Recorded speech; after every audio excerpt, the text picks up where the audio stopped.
Welcome to కైటివ్ media. Telangana రాష్ట్రాన్ని వరుసగా 10 ఏళ్లు చాకచక్యంగా పాలించిన బీఆర్ఎస్ బీజేపీ కాంగ్రెస్ పార్టీలను తక్కువ అంచనా వేసి ముచ్చటగా మూడోసారి సైతం అవలేలుగా గెలుస్తామన్న ఓవర్ కాన్ఫిడెన్స్ వల్లనే బీఆర్ఎస్ ఓటమికి కారణమైందనే టాక్ వినిపిస్తుంది. గత 10 ఏళ్ల కేసీఆర్ పాలనలో బీఆర్ఎస్ పై కుటుంబ పార్టీగా ముద్రపడింది. గులాబీ ఎమ్మెల్యేలపై అనేక అవినీతి ఆరోపణలు లేకపోలేదు.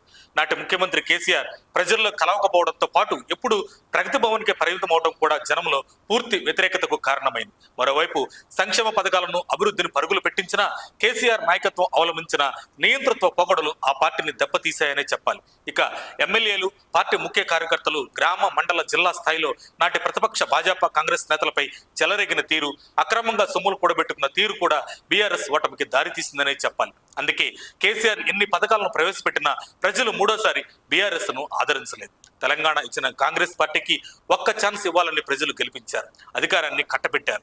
ఇక కాంగ్రెస్ ప్రభుత్వం అధికారంలోకి వచ్చి ఇటీవలే 2 ఏళ్లు పూర్తి చేసుకుని 3వ ఏడాదిలో కొనసాగుతుండగా ఇప్పటికే ఎన్నో ఆరోపణలు కాంగ్రెస్ నేతలపై వస్తుండడం కూడా పార్టీని ఇబ్బందుల పాలు చేస్తున్నాయి. 6 గ్యారెంటీలను పూర్తి స్థాయిలో అమలు చేయకపోవడంతో పాటు అనేక రాజకీయ పరిణామాలు కూడా కాంగ్రెస్ పార్టీకి మరింత ఇబ్బందిని తెచ్చిపెడుతున్నాయంటున్నారు విశ్లేషకులు. 2 ఏళ్లకే ప్రజల్లో ఇంత వ్యతిరేకత వస్తే మరో 3 ఏళ్లలో కాంగ్రెస్ ప్రభుత్వాన్ని కూడా రాష్ట్ర ప్రజలు పక్కన పెడతారని తెలంగాణ బీజేపీ నేతలు అంచనా వేస్తున్నారు. ఈ నేపథ్యంలోనే ప్రస్తుతం తెలంగాణలో హస్తం కారు పార్టీల కొట్లాటే వచ్చే ఎన్నికల నాటికి తాము అధికారంలో వచ్చేందుకు మార్గం సుగమమవుతుందని బీజేపీ భావిస్తుంది. తాము పెద్దగా కష్టపడకపోయినా ఇప్పుడున్న రాజకీయ పరిస్థితులు బీజేపీకి అనుకూలంగా మారే ఛాన్స్ ఉన్నట్లు కమలం నేతలు అంచనా వేస్తున్నారు. రోజులు గడిచే కొద్దీ బీజేపీ అధికారానికి దగ్గరవుతుందన్న విశ్లేషణలు కూడా వెలువడుతున్నాయి. ఇందుకు అనేక కారణాలున్నాయి. ఇప్పటికే తెలంగాణలో గతంతో పోలిస్తే 8 మంది ఎమ్మెల్యేలు, 8 మంది ఎంపీలతో బీజేపీ బలంగా ఉంది.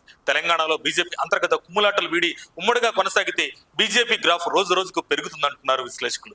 పంచాయతీ ఎన్నికల్లోనూ పర్వాలేదు అనిపించిన బీజేపీ త్వరలో రాష్ట్ర పగ్గాలు చేపట్టడానికి సిద్ధంగా ఉందన్న ప్రచారం ఇప్పటికే ఊపందుకుంది. ఈ సందర్భంలోనే తెలంగాణలో ప్రత్యామ్నాయం తామేనని, ఇప్పటి వరకు తెలంగాణ రాష్ట్రం వచ్చిన తర్వాత బీఆర్ఎస్ కాంగ్రెస్ పాలన చూసిన ప్రజలు 2028లో డబుల్ ఇంజిన్ సర్కార్ కు పట్టం కడతారని కమల్నాథులు అంచనా వేస్తున్నారు. బీజేపీ కేంద్ర నాయకత్వం కూడా ఇదే అంచనాలో ఉందట. త్వరలోనే బీజేపీ కేంద్ర నాయకత్వం తెలంగాణపై ప్రత్యేక ఫోకస్ పెట్టే అవకాశాలు అధికంగా ఉన్నాయని బీజేపీ శ్రేణులు చెప్పడం విశేషం.